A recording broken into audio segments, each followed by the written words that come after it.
So I got Matt Henderson on the phone right now, ladies and gentlemen. How you doing, Matt? Welcome to the podcast. I'm good. Good to be here. So I want to take you back to when I met you, but obviously before that, when did you come to New York City? Because you came from Pittsburgh, correct? I came from St. Paul, Minnesota, technically. Oh, wow. Okay. St. Paul, Minnesota. The first time I came to New York was 1988 in the summer.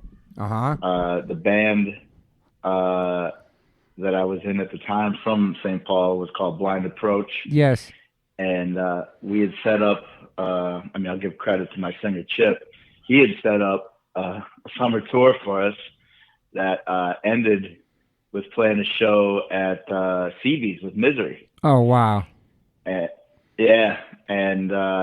So us, there was 5 of us in the band at the time, and we had never, we owned a van, and we decked it all out so we could sleep in it, and made our way out to New York after about 2 weeks worth of 2 weeks worth of traveling, but probably played a total of 4 shows within those 2 weeks, if even. Yeah.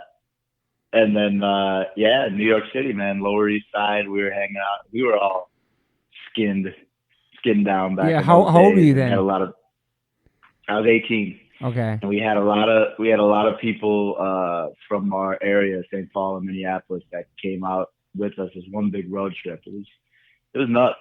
But I met Roger that day at the show, because Nausea played. Oh, wow.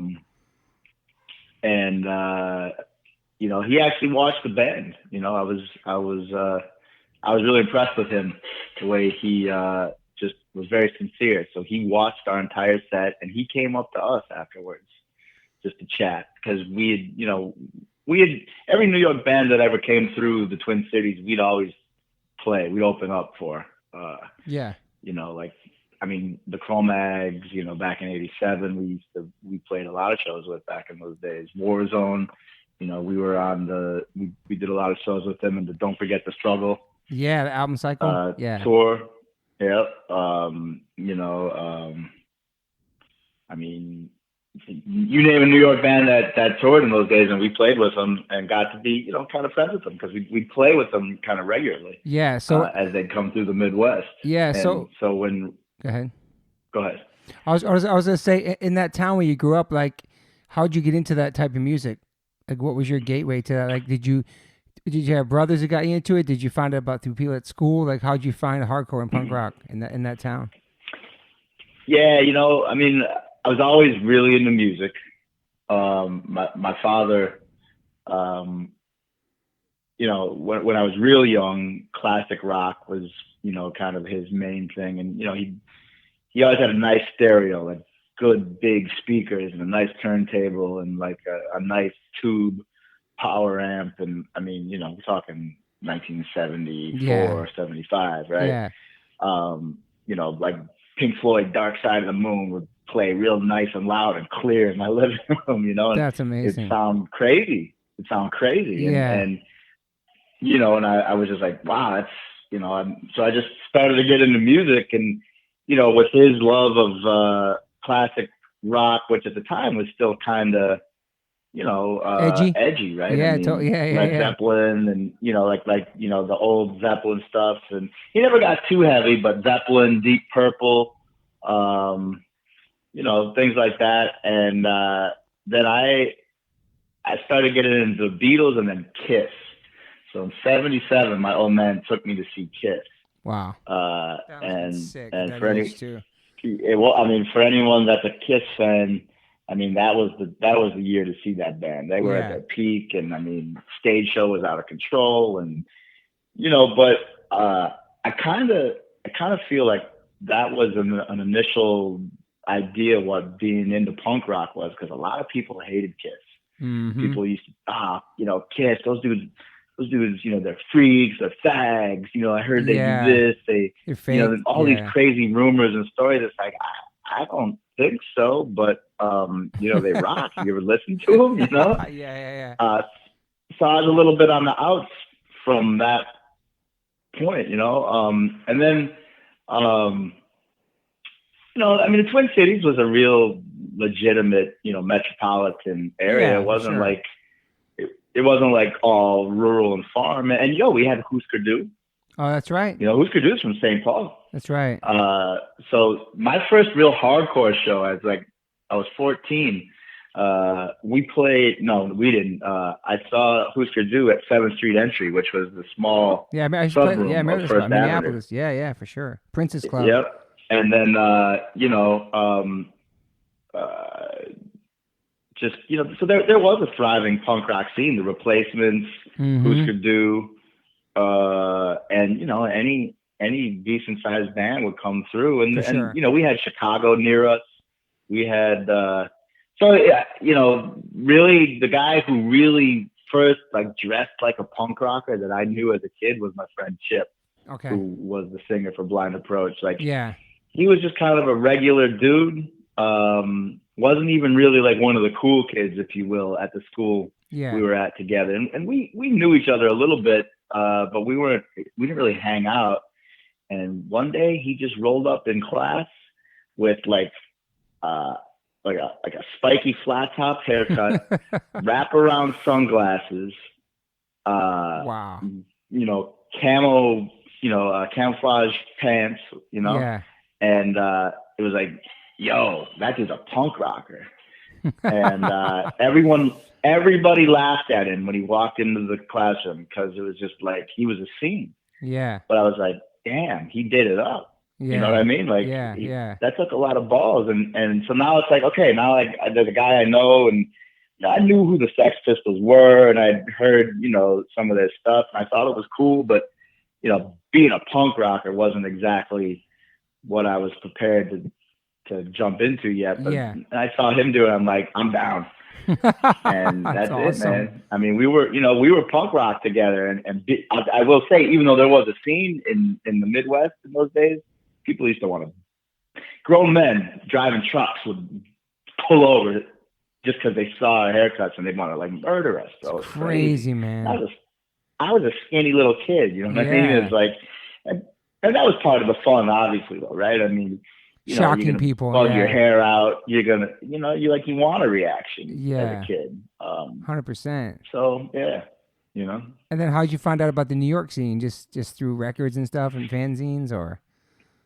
Yeah, for sure. I mean, I used to buy Maximum Rock and Roll me when too. it was still current. Yeah. And they'd have the scene report from all the different cities, and totally. I remember reading about New York and reading about Agnostic Front and the Cro-Mags, but that was before New York hardcore as a thing was really what it became and what it is today. I mean, it was still a strong scene, but it was. I mean, I'm just being honest. At that time, it was just one of many that we knew about. Yeah. And it really wasn't, and so Victim in Pain was always heavy on the rotation for us. Yeah.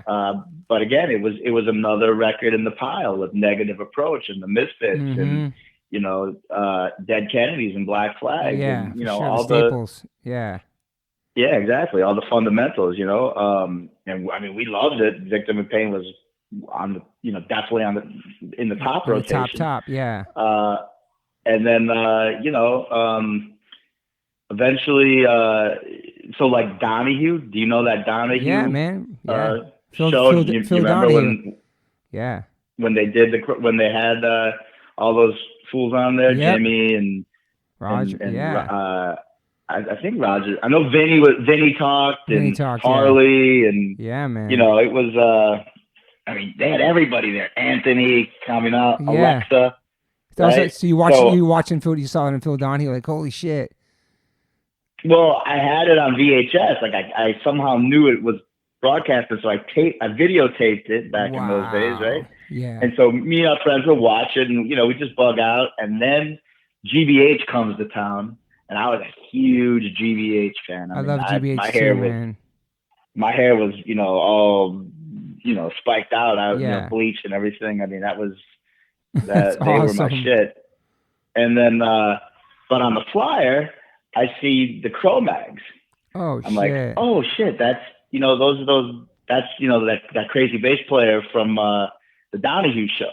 Oh shit. Right? And So I walk in, and they had already started back in those days. The First Avenue, like a lot of times, the opening band would actually be starting before everyone gets in the door, and Wow. that was it, man.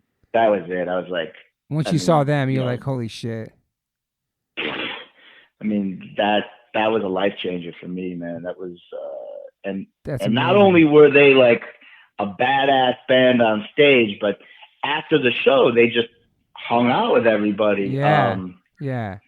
And and they were a scene off the stage, man. I mean, it was just that Yeah. raw, Energy. crazy New York vibe Totally. that you're like, yo, these dudes. And then, we actually wound up hanging out with Doug Holland later that day. And then we start talking, just chit chat. And I realized this dude's a Hare Krishna.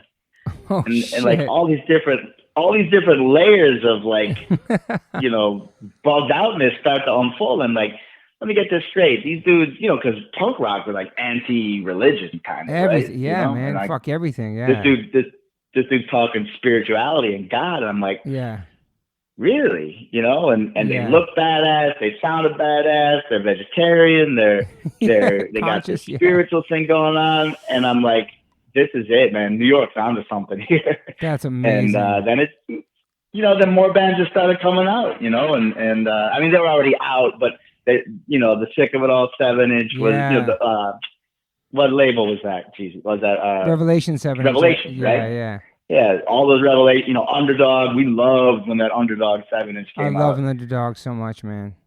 It's a great band. Um, so Warzone, Yeah. Sick of It All. I mean, everybody knows the roster. Once that really started Hitting. kicking in, Yeah.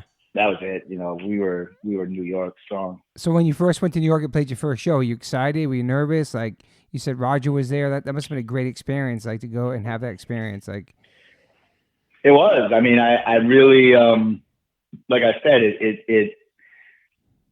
we had a good show. At least I felt like we played solid. Like yeah. we represented the band well. But there wasn't really a lot of people watching us Yeah. except for Roger, and just the fact of being on stage at CB's, of course. I Fuck mean, yeah. that was an honor. And so after talking with Roger, I actually that was my last tour with that band. I was quitting that band because I was moving to Boston for school. Oh And wow. I'm like, well, I guess that's I went to Berklee College of Music, right? That was my next step. That's And I'm like, I amazing. guess that's. I didn't really see myself playing hardcore music anymore. Not because I didn't love it or didn't want to do it, but I was like, I just had this idea that I needed to kind of figure out what I was going to do with my life as far as, I was going to college. That was kind of part Yeah. of the deal. What was your Right? major? Major in music, obviously. Yeah, I mean, my goal was to focus on playing the guitar as well as learning how to, record in That's a awesome. studio environment. And so did you? So were you in high school? You got good grades? Did you like school? Did you? Obviously, you graduated because you're going to college. So my high school had a 16-inch recording studio. Oh, that's 16 track, 2-inch, 1-inch recording studio, tape. wow. And we recorded Blind Approach's first 7-inch there. Holy and so, shit! So in '87, because I grew up with the son of the guy who ran that studio and that program. Perfect. So he'd always kind of give me a little bit of leeway. Yeah. But the majority of my time in high school officially was a 2-hour block of time per day because that was the class. Yeah. And then I'd always skip other classes and just hang out in the studio. And yeah, that was just what I did, man. I played guitar and I was in bands ever since I was like 10 years old. Yeah, that makes me happy because Max right now has a band and he's recording at a studio at his school. It's like It's like an Adidas Sound Lab, and he's recording, and the labels. He got signed to the school label, and like he's doing creative shit at his school now with music. It makes me happy because the way you turned out as a great, amazing guitar player and musician, that's amazing because that's where Max is getting started actually in his high school. That's pretty awesome. Yeah, I mean, it's one of those things where it's like, if you want to do it, you should do it and have fun with it. The challenge, I think, and I'm sure you can relate to this, is, is it going to be your profession and your means to make a living 100%. and pay bills. A lot of sacrifices too, man. I mean, a lot of sacrifices. You know, I mean, look, I as much as anybody, I appreciate the spirit and the passion, but unfortunately, spirit and passion don't pay the electric bill or the mortgage or Exactly. put food on the table, right? Exactly. Some are more, you know, some wind up being more fortunate than others and being able to figure out how to do that. Yep. But you know, sometimes it makes sense to have that passion and do it, but know have that a plan you're still B. gonna, Yeah. Yeah. So exactly. so that was the band's last show, and so you're gonna go to Berkeley College, and so then what happened? So you're talking to Roger and Well, so you know, I mean, it was. Well, I'll tell you this much. So when we were talking to Roger, Roger had basically let us know that he was probably going to go away for a little bit of time. Yeah, it's a vacation. Yeah. Right. Yeah. Yeah, he had a upcoming vacation. Yeah. And it's like, oh man, that's, you know, and I don't know, it's kind of weird because, you know, at that time, hardcore was starting to sort of wane a little bit, you know. I mean, I'd say, you know, Cro-Mags were, you know, like John had quit Cro-Mags and they were kind of going through a different phase. Yep. AF was on hiatus because of Roger's situation. Yeah. You know, I don't remember what Warzone was doing, but it was, you know, like bands had kind of, things were transitioning. 100%. So I'm at school at Berkeley, and my plan was to go all the way through. I didn't want to take a break, so they offered summer courses.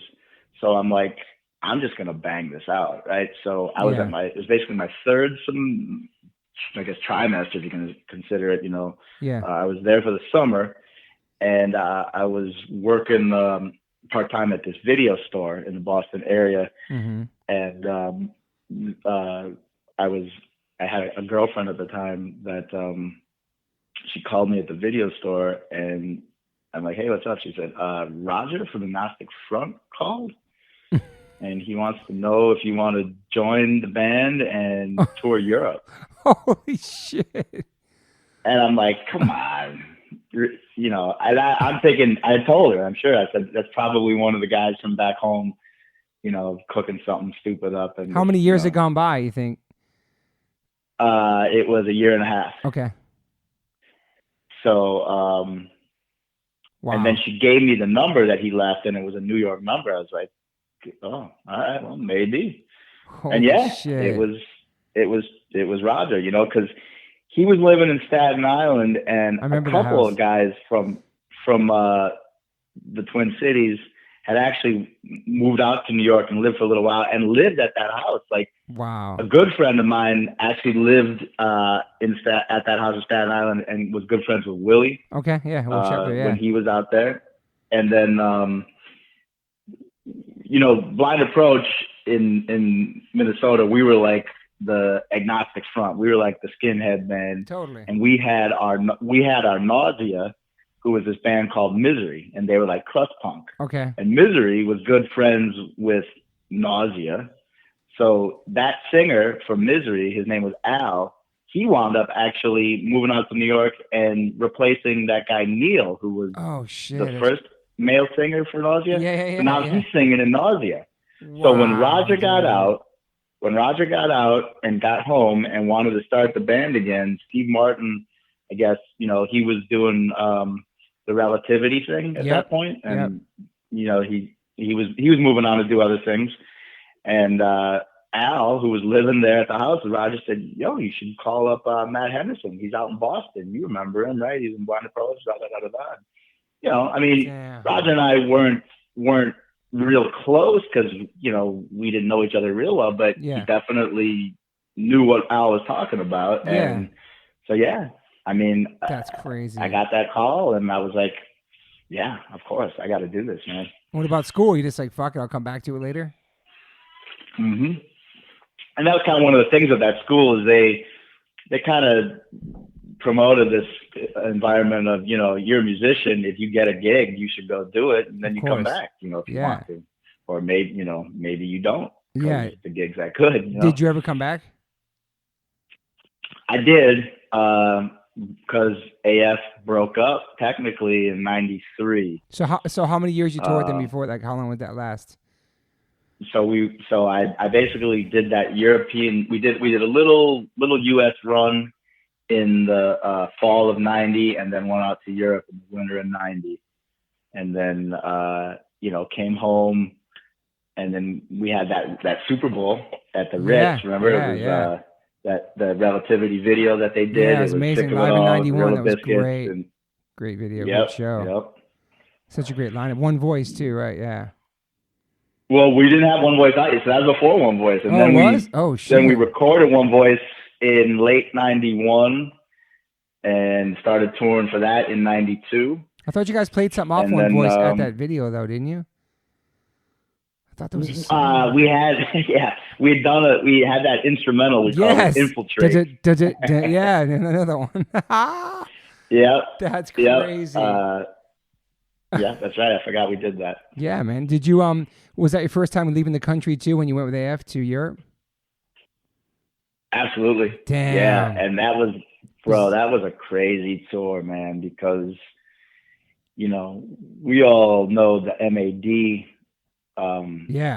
family and how they set up tours. The routing and shit, yeah. And things like, Roger, at the time we went out, had decided to use not them, but these and I think MAD was probably, I mean, they were still kind of young as well, right? Sure, I mean, that was 1990, and I don't know. I think technically, didn't the Gorilla Biscuits, weren't they the first ones to go out there? I'm pretty sure. Yeah, I'm pretty sure. Yeah. And Nausea had gone out, but they, they were true to their crust punk scene, you know, and they basically, so we used the promoters they used, which were these Italian brothers, and they were part of that crust punk scene. And like, I mean, we basically straight toured squats. Yeah, squats. We toured squats through Europe, and it was kind of gnarly because I'm sure the accommodations were never great.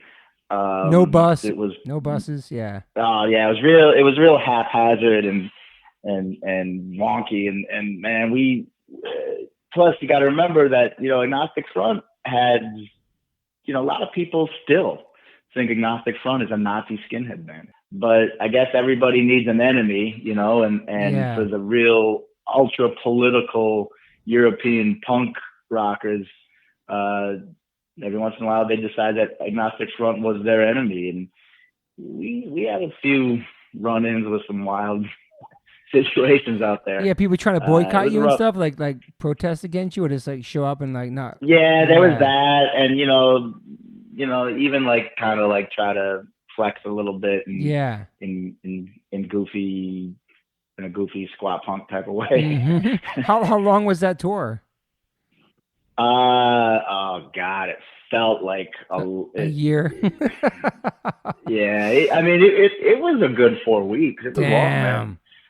And it was a mess, and in all angles you could think of from a tour standpoint, it was a complete mess. But I'll tell you, and I don't know if you probably had heard the story, but Roger got deported like a week into it. Well, here's the deal. I talked to Freddie about that on the same podcast, and he wasn't out there when that happened, but you were out there for that, right? Yeah. So what exactly happened? And we had, so Roger wasn't a U.S. citizen, right? He was technically Cuban. And so when it's public knowledge, so he was a convicted felon, right? Mm-hmm. So on paper, he wasn't the most attractive individual to come into a country, right? And add like a bunch of tattoos in that time that his tattoos. Exactly, right. Sure. And those nutty Italian promoters that we had, they almost wanted to like rub people the wrong way, especially in those situations that would always shoot us in the foot. We'd be like, what do you guys? Can't you guys, put the attitude away for a minute so we can just get through this border without getting fucked with? Exactly, like too punk for their own good. You know what I mean? Yeah. You know what I mean? Like fuck everything. Oh yeah, Yeah. yeah. Yeah. And so we were passing through Switzerland, and they were like, nope. I forget exactly what options there were, but it was basically go home, go back to the States now, or you'll have a worse situation where you might not ever be able to go back. That type Damn. of thing. And Roger's like, well, I got to go home, man. And we're like, what? And our roadie at the time was Mike Shost. Do you remember him? He was on the road with us. Yeah, I think when we were together, I remember his was name. Sick of It All. Yeah. Which I forgot, right? Before we went on the European tour, didn't we? That's when I met you. Yeah, on the Sick of It All Agnostic Front tour or something like that. Yeah. We did those shows. We did a string of. We did like a tour. That was 90. I mean, even up through Canada. Wasn't that 90? It was 90. Yeah, because that's when I met Freddie too. Yep, and we did. We were in Canada, and because I'd known EK from Warzone. Yeah. And he was drumming with Sick of It All at that time. And being, having Craig in AF was, he was always had that good relationship with Sick of It All. Yeah, so, that was how I got to know everybody. That was fun, man. I remember having good times then. So, that's what me and Freddie talked about. It's actually when we met was at 90. So wait, so how far into the AF tour are you before he gets deported? Like how many shows deep? Like a week, like probably 4 or 5 shows, and that. So Mike Shost, so Mike Shost then winds up singing for us. Holy and I handed shit. to Mike. He did a really good job, and for the most part, he looked the part because he was an ex-Marine. Yeah. So he's kind of in shape. He had a big chest piece tattoo, and so I was impressed that he learned. Not to say he didn't know the songs, but he had to learn all the words to every song in the set and go out there and own it. And that's crazy. He did it. But keep in mind, right? I told you he's an ex-Marine. Yeah. And he was a good dude. Yeah. But he had a crew cut. He had a mustache. Oh shit. And it just helped amplify that AF are a bunch of fascists. Damn. Nazi type. Yeah. So it was. So you guys finished the tour without Roger, the whole thing? Yeah, and on top of that, we had money stolen from us. We got arrested in somewhere in Germany. I forget what city it was, but because the paperwork they claim was not proper with the van that we were renting. So they arrested all of you guys? So they took us all in. They locked us all up. Holy shit. And I don't know. They're not speaking English, right? Yeah. A lot of times in Europe, you find people who can speak English pretty well. Well, yeah. These German cops decided they weren't speaking English at this point, and so I didn't even know exactly what we were being charged with, and we were all in separate cells. Holy and shit. I'm like, I don't know what's going to happen here. And then all of a sudden, a few hours later, they decide to just let us go. Weird. But Mike Shost, who was actually our tour manager / singer, the cash in our briefcase was gone. Oh man. And we tried to talk to the cops, and they're basically like, do you want to be free, or do you want to make this harder on yourselves? They took the money probably for sure, man. Somebody did. And so after that, things just kind of kept getting worse. We all got sick. It was wintertime. Jesus, dude. And then our flights got all jacked up. And thank God, at the end of it, this kid, his name was Petey. I can't remember his last name, but we called him Petey Greens because he was vegan. Okay. and he graciously put us up for like 4 or 5 days because we had nowhere to stay and no money. Holy we had to shit. wait for our flight that we already had the tickets for back in the U.S. to get home, right? Yeah. And so we got home and we had like, I don't know, maybe 100 Deutschmarks each and like a lot of coins. Oh my God. And Roger's like, what the fuck happened? Where's all the fucking money? And he thought we fucked it all up. I'm like, bro, are you kidding me? Like, you have no idea what we went through out there. Holy, sounds terrifying, nuts, man. Yeah, Holy it got pretty intense, bro. It really did. But you know, that's experience that I mean, that bond that me, Vinny, Willie, and Craig went through with that. I mean, they're legitimately my family. Yeah. You know? And it could scar you for life too. Freddie used to say that some tours and vans back in the day would like take years off your life. Like a 6-week tour through Europe in a van is just insane, dude. It's crazy. Yeah, it can work you for sure. So then you get back, and then what do you do when you get back? Like, what happens next with AF? Is record a new record?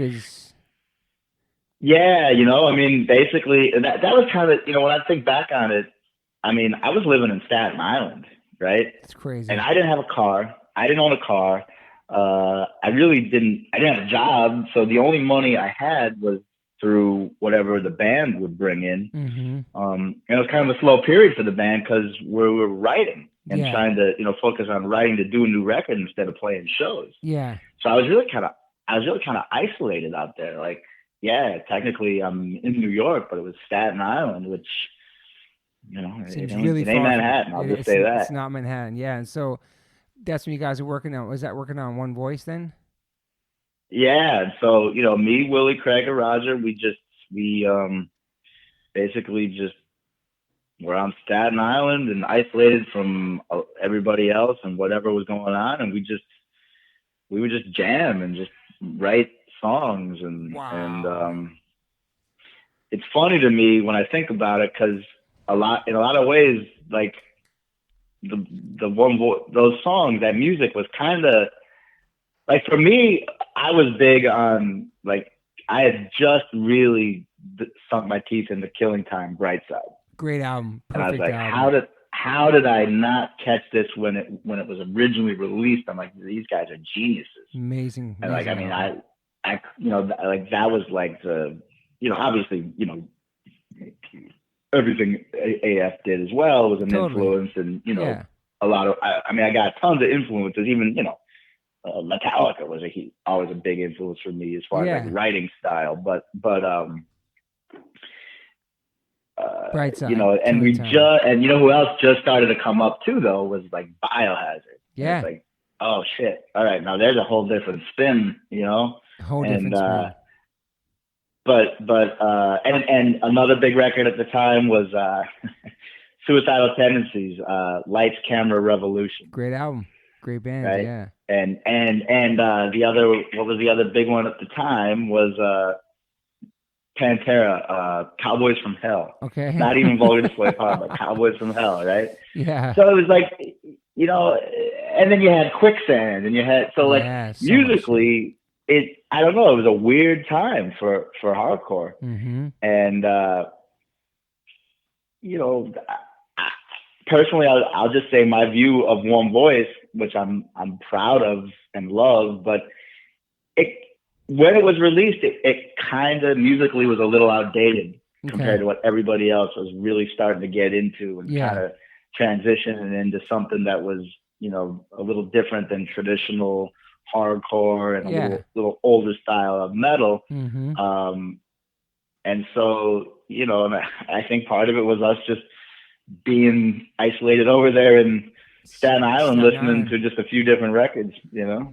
Yeah, I mean, One Voice is, I think it's a great album. I mean, there's so many great songs on there. That time, I think I think more people appreciate it probably even later on with that record too. It's a classic, you know what I mean? Like, obviously most of the AF ones are, but yeah, I mean, like I said, I mean, the thing I'll say is that record, I mean, and something to be proud of too, is like, you know, it doesn't matter. I don't care what anybody else is doing. We liked those songs. Yeah. Roger was just pouring his heart out in his lyrics because of all the things he had just gone through. Yeah. So, you know, and I still am. I'm very proud of it, but it was something I wasn't expecting, at how like when it was released, people were like, really? That's what you guys think the new AF record should sound like? And we're like, yeah, why not? But that's what I love about AF. And They've you're always right. done that, their own shit. Go ahead. And that's how it should always be. I don't care who you are, what you're doing. You should do it because it's right for you. Yeah. So how long were you in AF before the Madball thing started for you?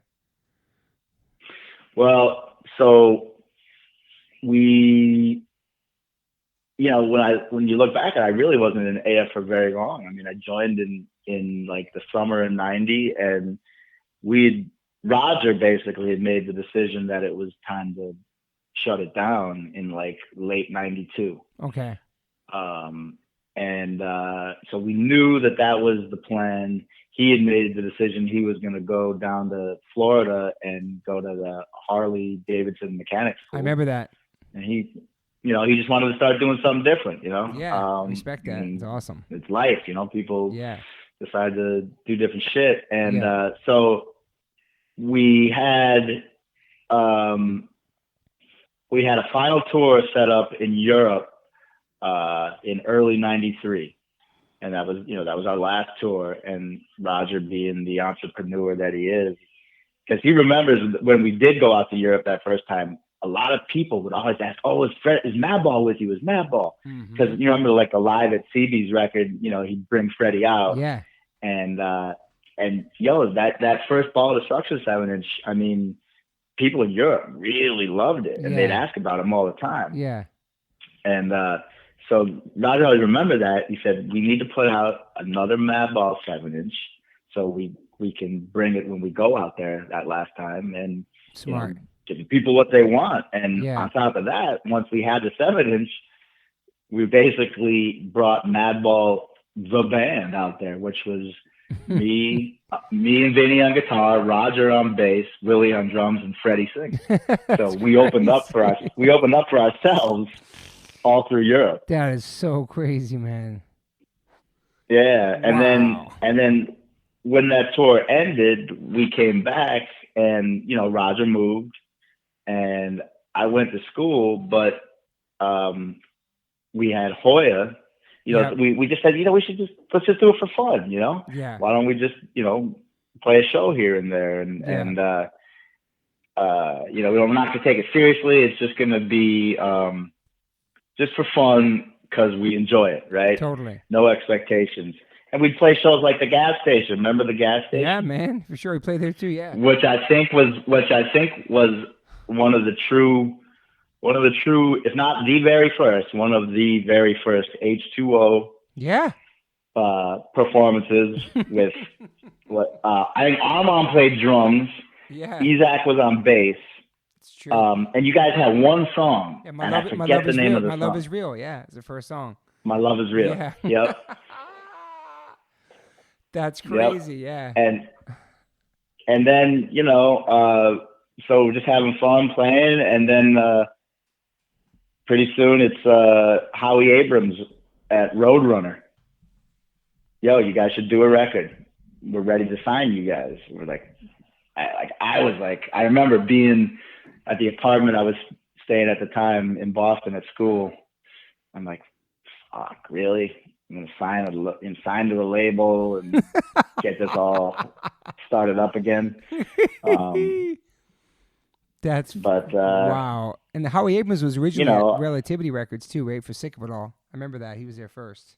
And AF. I mean, he was our A&R when I was doing One Voice. Yeah. Wow, dude. So I mean, and look, bottom line, I love this music. I love playing it, and I love the guys I was doing it with. I'm like, I guess this is just who I am and what I do, man. So yeah, let's go. So so the Madball records, that was, I mean, Set It Off and Demonstrate My Style, those two records are like classic, perfect records. Like your writing and guitar playing and all that. I think it's such a game changer, I think, in hardcore for sure. Like your writing and your riffs and that sound, and like it started like a new chapter in the hardcore scene for sure. Because obviously there was people crossing over doing the metal thing with the AF did a little bit with Liberty and Justice and Cause for Alarm, and some of that was a little more metalish. But Madball with the rhythm and the grooves was something totally different that never happened in New York hardcore until Madball. like that really pocket groove. You know what I mean? Yeah, I mean, I always thought it was there. Cro-Mags had, Mackie Cro-Mags, right? I Yeah, of mean, course. any right? I mean, any song I'd write when I think of drums. I was a drummer before I was a guitar player, and I was Okay. never like pro level drummer, but I'd put some work in and Yeah. was decent. And when I think of writing, it's the beat. I'm thinking, it's the pocket first, The and then I pocket. put a riff on top of it. Yeah. And so Mackie was always a part of that. And I remember, like sick of it all with just look around, right? Doom, doom, doom, doom. Yeah, it's true. True. Yeah, right. And shit, Leeway, Born to Expire, True. right? Dun, Right. dun, dun, ticka, dun. Yeah. You know, But there's so something different about Matt, but there was something a bit different about Hoya. Like all you guys together, there's the rhythm and the tightness and the well, power on yeah. stage. And And I gotta. It's very important to take the time right now to say. I mean, Hoya. It's the flavor. You know what I mean? yeah, It's like man. Yes. I will. I never have a problem saying it. I'm proud of a lot of the stuff I've brought to the table. Yeah. And but there was always these moments where Hoya would just bring something and be like, that's it, bro. Like that's what I want to sound like, and Yeah. you just did it. And because he played the riff for Set It Off. He's like, yo, I wrote a new song. And you gotta remember, like, it wasn't like I wasn't really critical of other musicians by any stretch, but Yeah. I mean, I had been like 3 years now into being at Berklee College of Music, right? Yes. So just, I mean, I dug into music and theory and practicing and really mastering the art for Yes. a while now, and I'm playing with this guy from New York who I loved his attitude, and I loved him as a person, but I really didn't know if he could play. You know what I mean? Yeah. Totally. And now it's like, well, let's see. And before him, I'm playing with Craig, and Craig's a beast of a bass player, right? So I'm like, I hope it works out. And he had no problem learning the songs we were playing at the time, and I mean, they were simple songs. Yeah. So I was still like, okay, I mean, he can do that, and that's great, but what's it going to be like writing a record with him? Yeah. And then one day I was in between classes in Boston, and he called me up. He's like, yo, I wrote this new riff, and I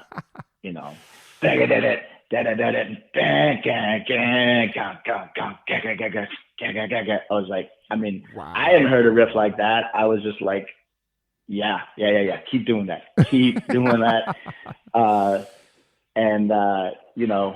was so happy when I realized that the type of songwriter and the fucking types of riffs he was capable of delivering. And shit. Yeah, man. Like, and it was awesome that we really, I think him and I built a situation where we brought the best out of each other. Yeah. You know what I mean? Yeah. It's like I feel like I'm capable of writing things that I think are solid, but if I get the chance to work with him, it's like, then it goes to another level. It's amazing because all of it clicked together so well together too. Even not just in recordings and the songwriting, but just also live too. Like the energy and how tight you guys were, and just always in the pocket. Just everything was always. You got always Madball's a band that's always kills it. Always been tight from day one. Like it's just always been like that. I mean, I've never seen a bad Madball show or a show with no energy, whether it's 100 people or fucking 20,000 people. I feel like the energy is there and the shit's real. Like there's always this. I always say there's only one Madball. There's always been some imitators, but there's only one Madball. And like lyrically, they lived it, and everything they played was like always 110%. And those records that you were on part of are just like they're untouchable records, man. Especially because for that time and what was coming out, and they were like kind of the new faces of hardcore, even though the 7-inch had been out for a long time. But like, because Freddie was a little kid, now Freddie's back and he's growing up, and now he's making these records. It's just it was incredible, man. I thought when it came out, you know. Yeah, thank you, man. I appreciate everything you said there. And you know, I mean, it was a fun time because I don't want to say that we were solely responsible for it, but I will say that, you know, the fact that when we started playing as Madball after AF was done, it was great that, you know, all of us were all hanging out together still, and it, you know, 100%. and that, you know, you guys all started up and doing bands too, and I mean, man, when we'd have H2O, Crown of Thorns, Madball, Dude. Bulldoze, Yeah. you know what I mean? It's like we had that mid '90s resurgence of New York hardcore that was amazing. It was, man. And you know, and a lot of the bands, you know, are still. I mean, look at. I mean, did you think before H2O started that you'd be where you are today, and that H2O you would be in a band that achieved the success and longevity that H2O has? No, not at all. I was talking to Freddie about it today. Like, it's crazy that, like, you know, what he was going to do. Like, and here he is now. And Madball's as big as they ever been. We were talking about it. It's crazy. Like, just the persistence of it and believing in yourself. And actually, I feel like the friendship, too, like, being friends with your bands in real life and not just as a business and not just being on stage to make the money, actually love each other and talk to each other and became like a real family. Yep. That's a big part of staying together for a long time, is actually enjoying what you do and actually loving the people you're doing with. Regardless, you bump heads once in a while. You guys are like brothers, you know what I mean? So it's exactly. But like, yeah, dude, like hanging out with Freddie in the Lower East Side, and he just kind of right before things started going for Madball, and I was just making H2O stickers and weren't even a band, and just like going to hip hop clubs and just going to shows, and then all of a sudden Limelight, like, remember Limelight? Yeah, Sheets and Pillows, all that, and then like all of a sudden we're in Germany and we're playing with Madball in another country. Holy shit! Like we're not in New York anymore. Now we're like in bands and we're playing. It was, dude, it's crazy. Yeah, man. It's crazy. Yeah, there was a lot of times, a lot of memories of us like bringing New York to other parts of the world. 100%. And we would just be there all together, hanging out like we were in Manhattan. Yeah. You know, like it was you know. Oh my God. And one story, if you want to talk about, there's a story that it's an H2O Madball story, but it's, oh man, when we had to meet up with you. So we went to Europe on our first tour, and it was me, Rusty, Eric Rice, and Max, and we weren't sure who was going to make it on the first tour because it's their first real tour, and you have to gel with people on a tour bus. You have to like live with people. Like just playing a couple shows and going to a couple rehearsal spaces doesn't really, you don't do the tightness of the band. And something had happened that was an issue between you and our drummer. And we knew that there was no cell phones, there was nothing, but we knew like, oh my God, we're gonna play with Madball on this one date in Germany, and these two are gonna see each other, and who knows what's gonna happen.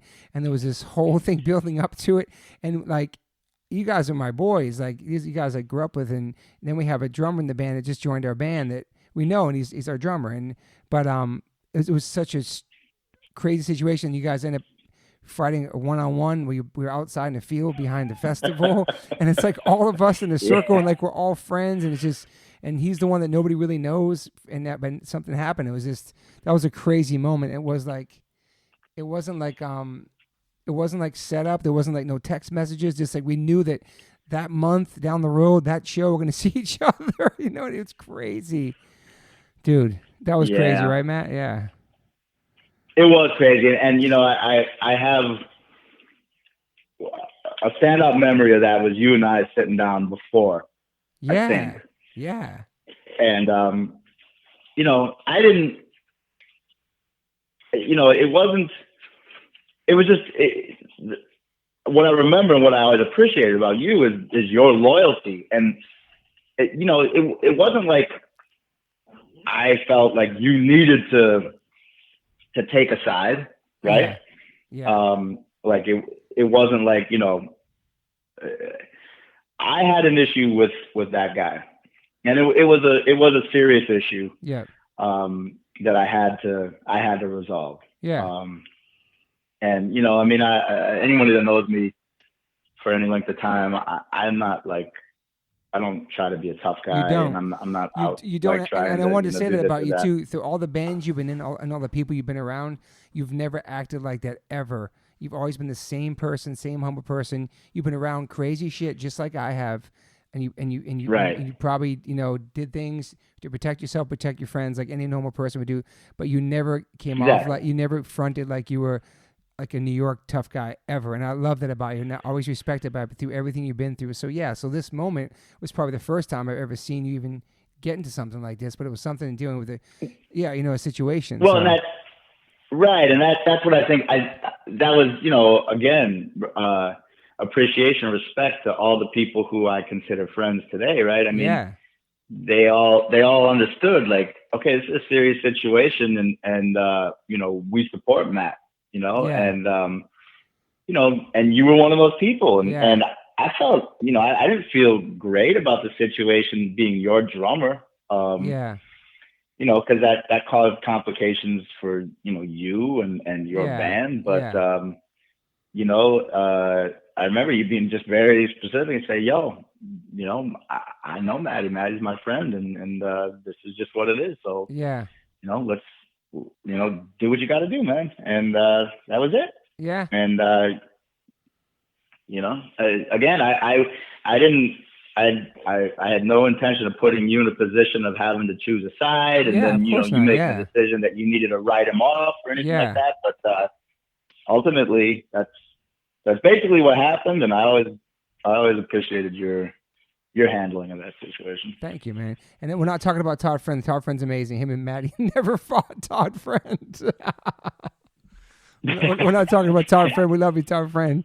Um, yeah, that was crazy. Then, dude, then all those big festivals you guys are playing. We get to watch you guys play these crazy festivals over there because Madball really connected in Europe, man. They really connected a lot from day one. I feel like. Yeah, for one reason or another. Yeah, and I'll give respect to Roadrunner, Yeah, they were who is, everywhere. they're technically a European label, right? Yeah, Out of Holland, and yeah. man, they would treat us like kings out there, and Mm-hmm. they definitely believed in the band, and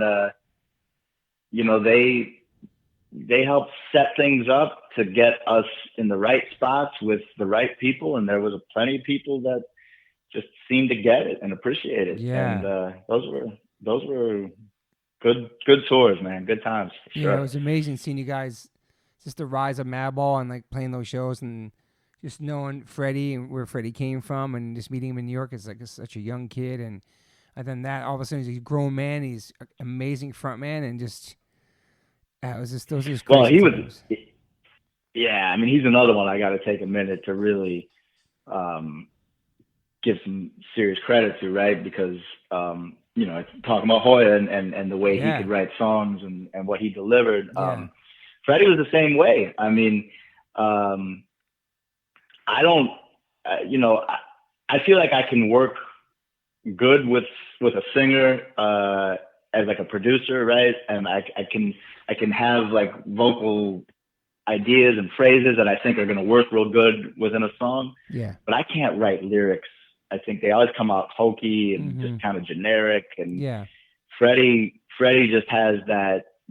I mean, he's a very passionate guy. He's Yes. very, he wears his emotions on his sleeves, 100%. and he can put words on paper that are like, man, I really I feel what you're saying here, Mm-hmm. and everything he ever sang about was what he felt. It wasn't, It's all real I know shit. Madball Yeah. had this kind of label of this, a tough guy band, and Mm-hmm. that's just Freddie, I mean, Yeah. uh, and you talk about being a front man. I mean, when we were on that not European, it was a States tour. It was '92 in the summer, and it was Obituary, Cannibal Corpse, Agnostic Front, and Malevolent Creation. So Jesus Christ. three, established death metal bands and Yeah. Agnostic Front. And Roger wound up dealing with a hernia like Oh, that's the right, last week of dude. the tour. That's right. And he had to go home and get that handled. So we were mid tour and Freddie had to sing. Wow. And I mean those were big shows. Holy And shit. he had to do the whole set. And I mean he was on the road with us, right? And it was Yeah. great to have him on the road with us. You know, it was just he was a lot of fun. And then Yeah. he would come out and sing a few songs, right? And do like that song Over the Edge on One Yeah. Voice. Yeah. Him and Yeah. Roger would kind of do like this back and forth thing that I always Yeah. thought was great. Um, so, you know, it wasn't like he hadn't stepped out on stage to sing For sure. yet, but doing that whole set, you know, I mean, that was a big job for him. Yeah, that's And I mean, that crazy. was 92. So he would have been 17, just turning 17. Fuck. Um, and he killed it, man. And I was like, this kid He's is, built for this shit. Yeah. he's a bad motherfucker. You know what I Yeah. mean? And so, it was great to just see that thing come out of this Yeah, young dude. kid that was like, he's a natural. Yeah. He got a lot of shit out through music for sure. Vented a lot of ways. We talked about that too on this episode too about New York. Is that you got a lot of rage out of him through music, and it's awesome. It's such a good way to vent through music and lyrics, and just energy he had on stage was just unstoppable. You know, like Yep. and still has it today. Yep. To this day, still has it. Like shit. Almost 30 years later, still has the exact same. It's still a powerful band. You know, it's amazing. It's Yeah. crazy. Yeah.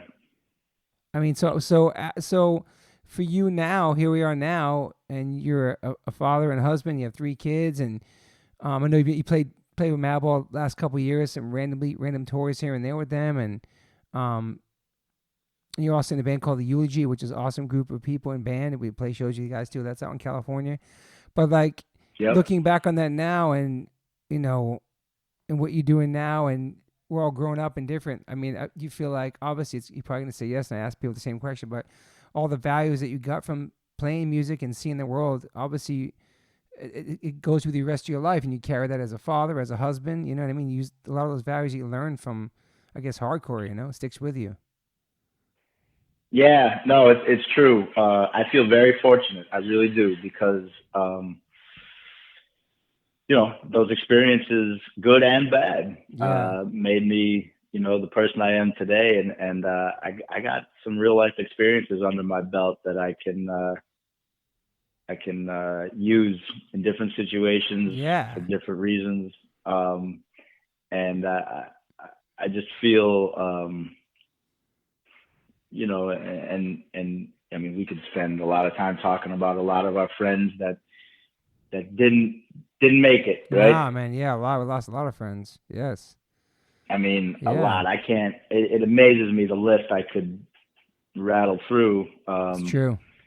And so, but you know, like you said, I mean, what set it up? I mean, I joined Agnostic Front in '90. Yeah, I'd been playing in a hardcore band as a kid, you know, for years before that. So we're going well over 30 years now, and I still play. I still go to shows. yeah, You know, I'm still friends with guys like yourself yep, that I know are still doing it too. yeah. And you know, I mean, that to me that really tells you and anybody else that might be wondering, you know, that this is a real thing for us. I mean, It is, it's to man. me, it's our culture.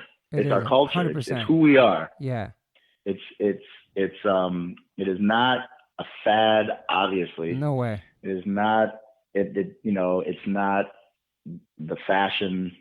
It's not something we uh just did at a certain time. It's something we do for our whole entire time here. You know, it's like, it's who we are. yeah, it's who we It's are. just Yeah, who we are. yeah, And I mean, my closest friends come from the experience, you know, sharing experiences through that scene and yeah. you know the music that you know and the travels that we had together and all of it, man. And yeah. Yeah, and Yeah, you never. I feel like you never aged either. You still look really young, and I feel like that's from playing music and doing what you love to do. I think too. Obviously, we got families, and that makes us happy too. But like, I feel like that definitely. I don't know. Playing music and doing what you love definitely keeps you young. But another thing too, I was going to say too is that I'm sure it happened to you with Agnostic Front. That's going to be kind of the current theme of the New York thing is just the New York ball breaking and the got to you games and just fucking with each other mentally. And I didn't realize that because I moved to New York. It was just tough love from the New Yorkers, like breaking your balls and teasing you or giving you a nickname or just poking at your weaknesses. But and like what yeah, Squirm said today, he's like, yeah, but then a second later somebody would be fucking with you and everybody would fucking rat pack them. It's like people had your back, they were your family, but they broke your balls all day long, but they loved you. I think it's a really New York kind of like tough love thing that I got when I moved there, you know? definitely, definitely. No, you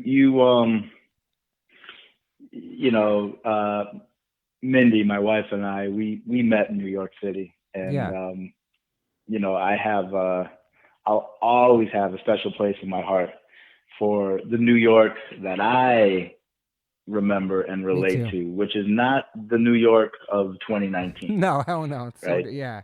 I mean, Yeah. that city has changed quite a bit, Yeah. as I'm sure a lot of other places on this planet have, Yeah. over a 30-year period. But you know, at the time, I mean, New York was a. I mean, you had to have respect for that city Mm-hmm. and the people that were in that city, and you'd be made aware real quickly, if you didn't treat it with the right amount of respect, 100%. because you know, you had to, it was real, man. It was, you Yeah. know, and that was one thing. I mean, that's one of the reasons I wanted to be there. I felt that sense of energy and that Yeah. loyalty, and Mm-hmm. it really was a family, man. Yeah. And Dysfunctional family. yeah, Yeah. dysfunctional as all hell for in a lot of ways, but to your point too, right? I mean, we all. I mean, look, we all are on some level, which is what brought us there to begin 100%. with, right? 100%, dude. None of us came from like the most Uh, normal home structure, family structure. None of that. Some were single families. Some lost their parents. You know, some had different childhoods, and they all kind of went.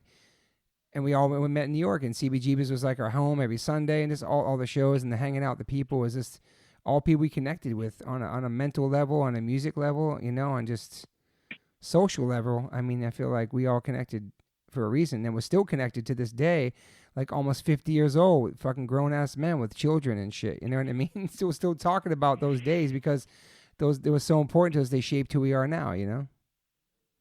yep, I totally agreed. Totally agreed. Um. All right, man. Well, I appreciate your time and I appreciate everything I always say the word contributed to the hardcore scene and those records and everything you've been a part of and stuff that helped shape my life and shape so many people around the world's life. That the music was so powerful. It wasn't on the radio or on television. Maybe a couple times it was here and there, but it was such a strong force lyrically and the message and everything it embodied that it spread like wildfire to people and all these underground communities everywhere. And I feel like there's nothing like hardcore music, and there'll be nothing ever be like hardcore music, you know, for us. And it really it changed everything for us it hit us at the right time, and it's been our best friend. It's been everything for us, and I'm honored to know you and that you contributed a great part of that, and you actually brought amazing guitar playing to it and really great riffs. You know what I mean? Like, because a lot of the shit was just straight. Nobody's really playing like the punk stuff we listened to was just like super fast and super crazy and sloppy. But then like the Madball had this like super tightness to it and like rhythm, and it was just a different balance. I know you named a bunch of bands that you said had that balance, but for me, obviously that was inspired into Madball, and I know that Raw Deal was a big thing Hoya loved too, which is another great band. But Madball itself, it stood on its own as its own thing. You know, it's hard for me to listen to Madball and think what bands inspire them, because I want to listen to Madball, I just hear Madball. Me personally, I know it's inspired by a million bands, but for me, when I hear Madball, I can't hear particular things in that those albums that remind me of anything else but Madball. It's crazy because other bands I can listen to, like, oh shit, that sounds like Ramones, or that sounds like The Clash, or that sounds like 7 Seconds, or that sounds like this melody. But Madball just was Madball. And I know, you all you guys together made that, and I think it's changed music forever. I think as far as that genre of music, and also I think Madball's influence goes into other metal bands too, and other genres of music too, for sure. It wasn't just hardcore. Yeah, I mean, possibly, for sure. Number one, again, appreciate everything you said. I really do appreciate, the way you the response you get to the music and what we've done, and that goes for anybody that happens to have appreciation for it. It's still always a little maybe awkward is the right word to use for me, because I have such respect for the bands that influenced me that I know in my mind, built to me what New York hardcore really is. 100%. And I'm honored to be a part of it. Right. Yeah. I feel what I can say with confidence is that I gave it the respect it deserves, and I felt like I contributed in a way 100%. that proved the fact that it's I get it. I'm here with you guys. Thank you. I appreciate that. Yeah. Your contribution was greatly appreciated, though, and actually is part of a legacy of New York hardcore now that we're forever there. And that's just it. I wanted to make New York proud. Yeah. You know what I mean? It's like, if I'm going to be a part of this and I get the honor of waving that flag with you, you better be damn straight. I'm going to bring my A game and represent it as best I can too. 100%. Because, and for us too, H2O wasn't even none of us are born in New York, and we came to New York together, and we started our band there, played our first show, then we got accepted into the family tree of everybody opened their arms to us and put us in the New York family. So we were honored to be a part of that too. And I feel like we try to represent that and still represent that, even though none of us live there, to the day we die, because that's what kind of put us on the map, and that's where our roots are fucking firmly still in the ground there. You know what I mean? We go back to New York, there's so many memories there. Like you said, it's not the same place, but our history is there and our beginnings are there, and they're always going to be there. And I love New York for that time. We got to live there when it was scary. It had a smell to it going to shows. There was the energy in the streets outside, and next to CBGBs might get hit with like a milk container full of piss from the rehab center next to it, and fucking all the crazy fights and insanity and being scared at shows, but also being excited to be there. And you knew the people not to fuck with, and knew the people, to say what's up to. Like, there was that crazy energy, respect and fear, and fuck, man. I was so nervous when I first moved there, but then when I got part of that family, it was amazing. You felt like invincible hanging out all these different peers you had there and stuff. And probably for you too, because you moved there from another place too, and like you probably looked up to some of these people, like listen to their music, and you get to obviously play in AF and fucking be part of that world, and then a kid from out of town, and it's crazy, man. It's absolutely, yeah. No, it was again, it's an experience that I'm just very, very happy and feel fortunate that I was able to have it and get through it. You survived it, man. Yeah. I survived it. There were times where it broke me down, but at the end of it, it made me a stronger person. I was going to say, if you made it through that first fucking tour that you described earlier, then if you can make it through that, you can make it through anything after that. I'm not sure if it got worse for you after that, but that sounds insane. You made it through that, almost like fuck it, that was your first training. You know what I mean? Like, you made it through that, and fuck, dude. Yeah. Oh yeah. No, that was real, man. I mean, getting on your first bus must have been an incredible feeling. I mean, I remember when buses started happening, beat the street, all those buses in Europe. You look forward to go to Europe because you knew you were going to get a bus over there easy. It just made life so much better. Oh yeah, for sure. Yeah, the later tours were definitely. I mean, touring's hard just from the fact that you're away from home, and you always gotta be on the go. Yeah. And et cetera. But no, it definitely got easier from there. Well, was the whole time you were playing music, did you ever think about your plan B? And did you think like, shit, I might have a career doing this for a long time? Or were you worried about, about the future? I always thought of a plan B, man. It was, it's not easy, you know. It's not. I know you relate to this too. 100%. It's you know, and you're a father, you're a husband, Yep. you know, you have that sense of needing to be a provider, Yep. right? And you know, it's I'm thankful that I get the sense that all of my friends who are still out there doing this as their main gig, Yeah. right?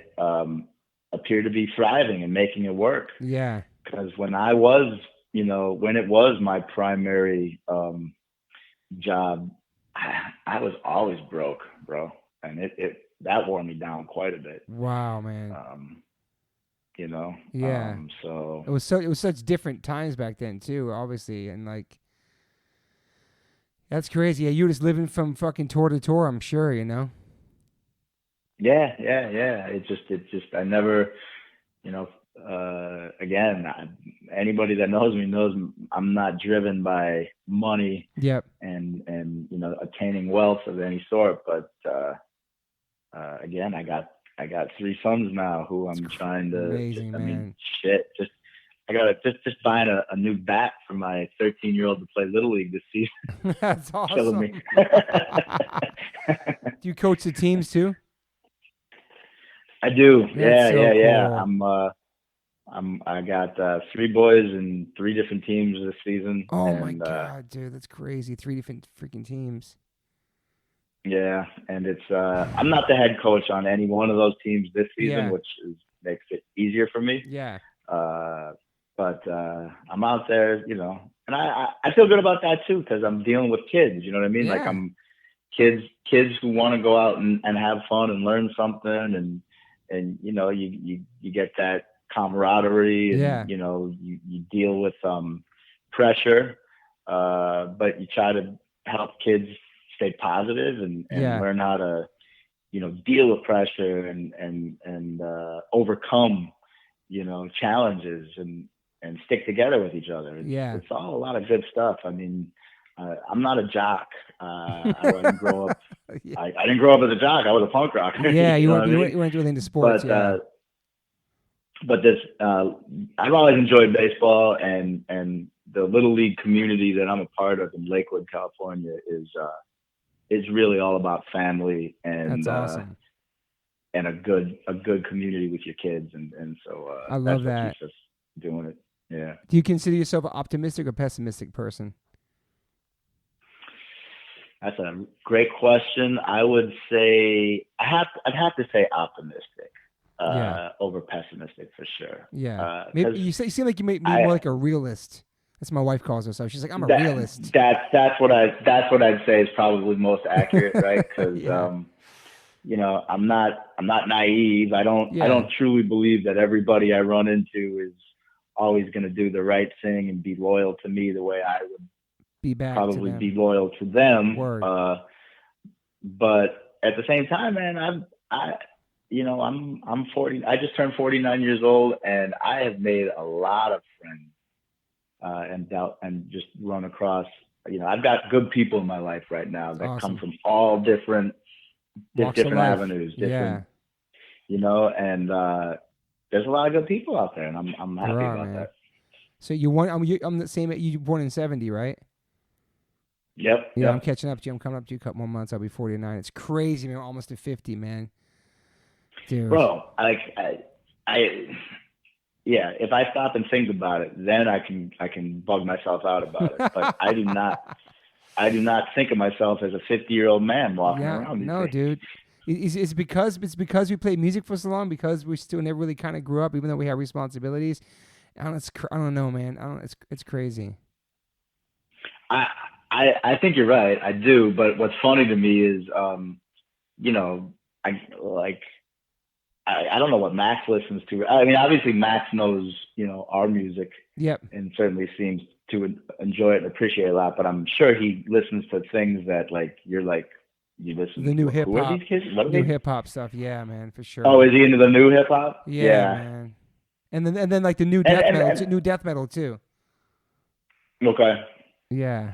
Because you know, I forget who was talking to me about this. One of my friends who plays guitar too. I just can't think of which one it was at the moment, but talking about like style of music and what we consider heavy. You guys call them dad metal.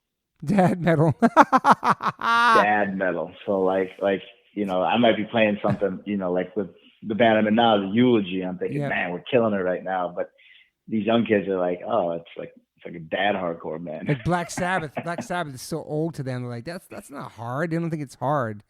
And for us, it's like Black Sabbath is so hard. That's the backbone of everything hard is fucking Black Sabbath. Shit. Absolutely. There'd be no hardcore Metallica, none of that for that, but yeah. But, I was a kid when I was 17 years old and someone started trying to talk to me about Chuck Berry or Buddy Holly. I was like, yeah, okay, come on, man. You heard, have you heard the Cro-Mags yet? Yeah, that's what I'm listening to. And final question: Do you have like any daily rituals? Like, I know you work out and stuff. Is there something that keeps you positive during the day, or something that you do every day? Like, you have like a daily ritual or something, like coffee, or even if it's just a coffee or taking a walk or whatever. You have something that you do every day. You feel like you have to do every day. Yeah, I mean, I got my morning cup of coffee. I guess that's a ritual, but that's, that's kind of a no-brainer thing. Exercise is a big part of my life for sure. Yeah, you've always been in shape your whole life, I think. Yeah.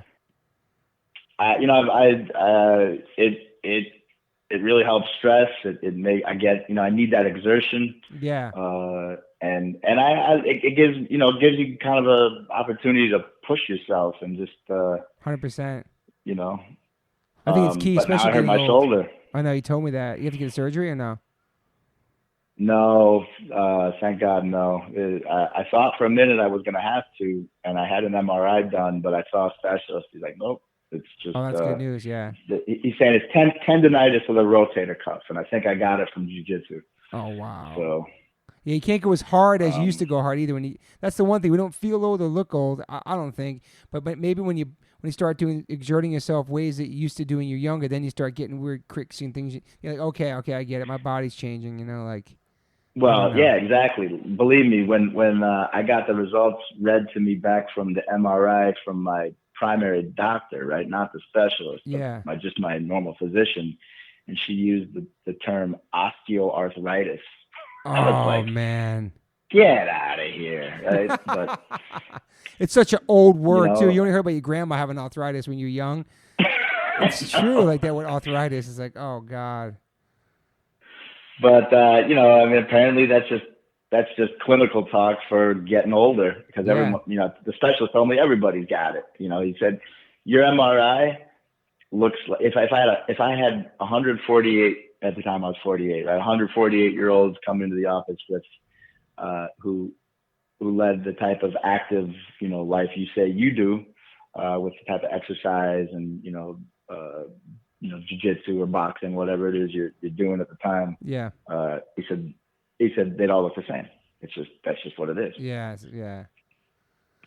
So man. I'm healing up. I'm doing really slow therapy, but it's coming back. So I'm happy. Yeah, I'm lucky too. I used to skateboard a lot, and I wore knee pads my whole life, so I got pretty good knees. But I know a lot of people that didn't.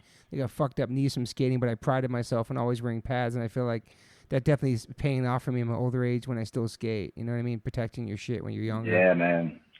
Gotta take care of the joints. That's yes.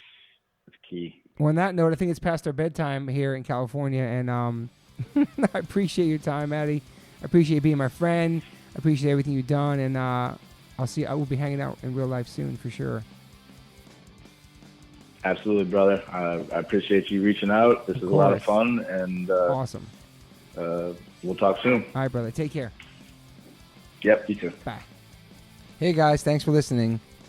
Please rate, review, subscribe. If you haven't subscribed yet to this podcast, please do that. And whatever platform you are listening to this on, I'm glad you found me. You can rate me and review me on there also. So thank you guys sincerely for the support. I cannot wait for you guys to hear the next one.